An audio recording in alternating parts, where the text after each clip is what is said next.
My channel fun foodie.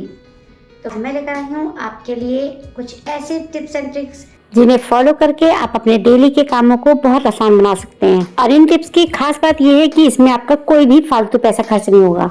तो चलिए start करते हैं जुगाड़ू किचन टिप्स। गाइस, अगर आपने मेरे चैनल को सब्सक्राइब नहीं किया है तो कोई बात नहीं, जब भी आपको मेरे फन फूडी से वाइब तो कर दे मेरे चैनल को लाइक, शेयर और सब्सक्राइब।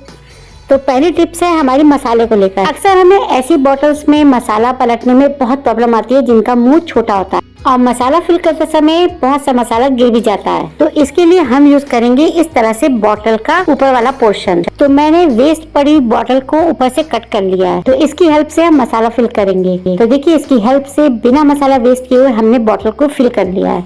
अब आप बेकार पड़ी बॉटल का इस तरह से यूज कर पाएंगे। तो बढ़ते हैं नेक्स्ट ट्रिक की तरफ। जिन्हें रोटी गोल बेलने में प्रॉब्लम होती है तो ये टिप्स उनके लिए है। या फिर आप कहीं घर से बाहर गए हैं तो आपके हस्बैंड घर पर अकेले हैं तो ये टिप्स उनके बहुत काम आने वाली है।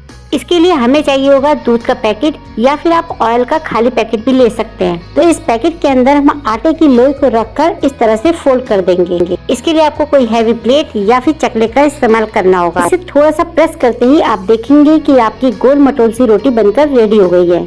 लोई को पन्नी पर रखने से पहले आप हल्का सा ऑयल से ग्रीस कर लें। इस ट्रिक का इस्तेमाल करते समय आपको एक बात का ध्यान रखना है कि आपका आटा जो है बहुत ही सॉफ्ट होना चाहिए, जिससे रोटी जल्दी से स्प्रेड हो जाएगी। तो ये तो हुआ जुगाड़ू तरीके से रोटी को गोल बेलना।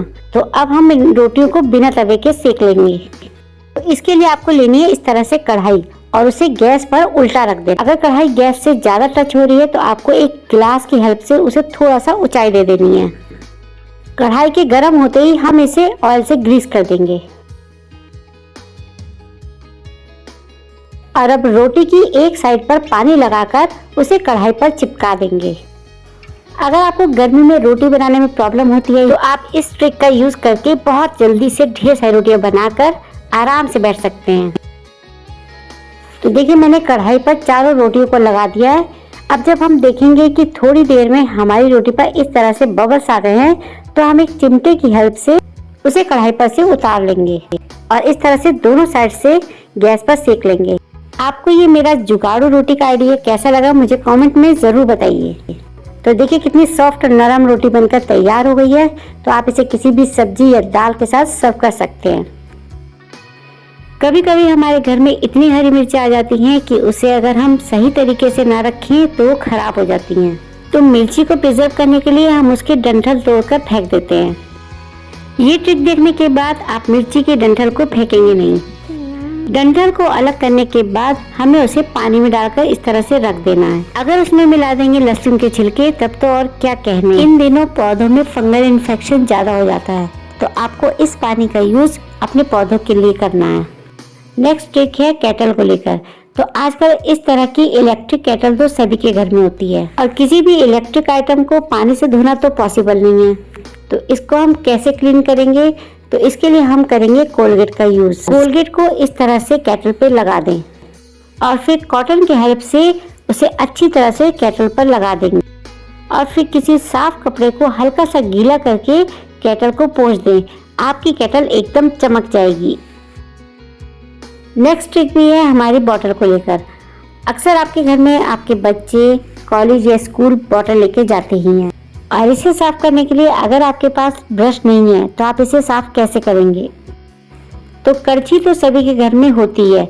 तो इस तरह से स्क्रब को ले लेना है और इसे रबड़ की हेल्प से इस तरह से करछी पर लपेट देना है।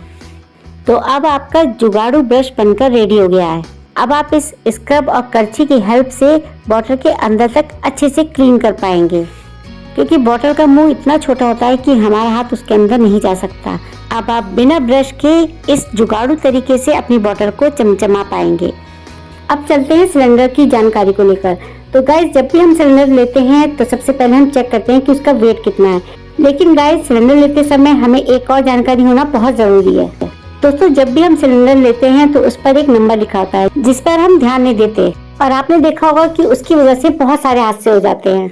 तो देखिए, जैसा कि मेरे सिलेंडर पर लिखा है C26, तो ये इसका एक एक्सपायरी डेट है जो कि हम अक्सर ध्यान नहीं देते और जो हमें सिलेंडर दे जाते हैं वो भी कई बार ध्यान नहीं दे पाते और गलती से हमें सिलेंडर दे जाते हैं।